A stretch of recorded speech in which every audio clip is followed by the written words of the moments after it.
Awas, Indonesia bisa jadi Sri Lanka kedua. Ini persamaan yang bikin merinding. Deja vu yang ngeri. Indonesia versus Sri Lanka. Guys, kalian tahu nggak sih kalau cerita Indonesia sekarang itu mirip banget sama Sri Lanka sebelum krisis? Ngeri-ngeri sedap deh. Mari kita bahas persamaan-persamaan yang bikin bulu kuduk merinding. Siamuho. Utang yang terus meningkat. Sama persis. Sri Lanka dulu.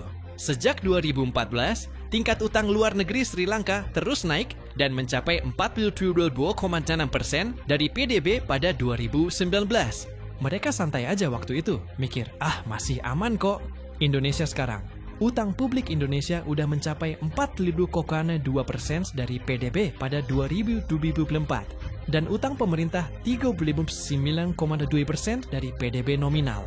Cuma beda tipis sama Sri Lanka sebelum krisis. Dan yang lebih serem, utang eksternal Indonesia udah 30,1% dari PDB nominal 2. Defisit anggaran yang membengkak Sri Lanka dulu. Pemerintah Sri Lanka terus nambah pengeluaran buat proyek-proyek infrastruktur mewah tanpa mikir dampak jangka panjang. Indonesia sekarang, pemerintah kita juga lagi adopsi sikap fiskal ekspansif, memperlebar defisit anggaran jadi 2,3% dari PDB pada 2024. Alasan yang sama, buat mendorong ekonomi dan mempercepat proyek infrastruktur. 3. Ketergantungan pada sektor tertentu Sri Lanka dulu. Ekonomi mereka terlalu bergantung sama pariwisata dan ekspor komoditas tertentu. Pas pandemi datang, boom, langsung ambruk. Indonesia sekarang, kita masih heavily dependent pada ekspor komoditas kayak kelapa sawit, batu bara, dan nikel. Kalau harga global turun atau permintaan drop, kita bisa kena impact yang sama, impact. Proyek infrastruktur ambisius Sri Lanka dulu. Mereka bangun bandara internasional yang sepi, pelabuhan yang nggak profitable, dan proyek-proyek prestisius lainnya pakai duit utang. Indonesia sekarang, IKN Nusantara, pembangunan jalan tol masif, LRT, MRT, semua pakai duit utang juga. Pertanyaannya, apakah ini semua bakal profitable dan sustainable? 5. Warning signs yang diabaikan Sri Lanka dulu. Para ekonom udah warning berkali-kali soal bahaya debt trap, tapi pemerintah tetap cuek. Kita masih bisa bayar kok. Tuh Indonesia sekarang, para ekonom juga udah mulai kasih warning. Mereka bilang rasio utang terhadap PDB di atas 77% bisa menghambat pertumbuhan ekonomi dan berisiko gagal bayar. Indonesia memang belum sampai segitu, tapi trennya naik terus. Plot twist yang bikin Sri Lanka jatuh. Yang bikin Sri Lanka akhirnya kolaps itu bukan cuma masalah utang doang. Ada perfect storm. One pandemic COVID-19. Turis hilang, ekspor turun, tapi cicilan utang tetap jalan 2. Inflasi global.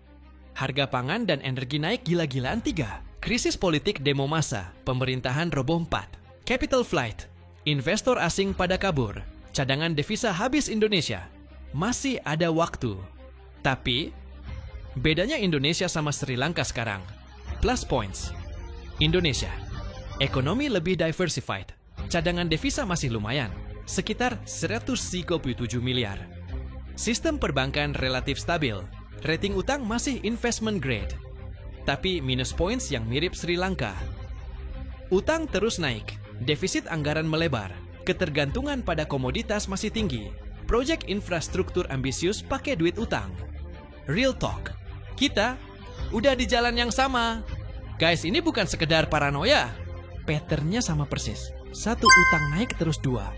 Defisit anggaran membesar 3. Proyek ambisius pakai duit utang 4. Warning diabaikan, yang beda cuma timing aja. Sri Lanka udah nyampe final boss level.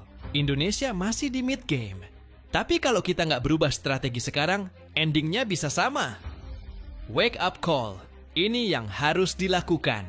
Pemerintah harus stop nambah utang buat proyek yang nggak produktif. Fokus diversifikasi ekonomi. Transparansi total soal penggunaan dana utang. Prepare contingency plan buat krisis global rakyat. Harus aware dan terus monitor kebijakan fiskal. Jangan diam aja kalau ada kebijakan utang yang questionable. Dukung diversifikasi ekonomi dengan konsumsi produk lokal. Siap-siap mental buat kemungkinan terburuk.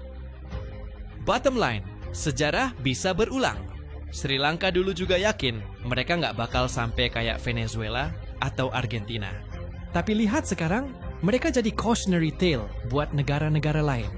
Indonesia masih punya waktu buat belok dari jalur yang berbahaya ini. Tapi window of opportunity-nya semakin sempit.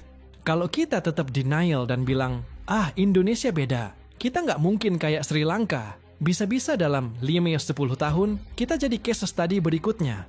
Message-nya simple. Jangan tunggu sampai terlambat. Sri Lanka udah kasih blueprint jalan menuju kehancuran. Sekarang giliran kita pilih. Mau ngikutin jejak mereka atau belajar dari kesalahan mereka? Time is ticking, guys.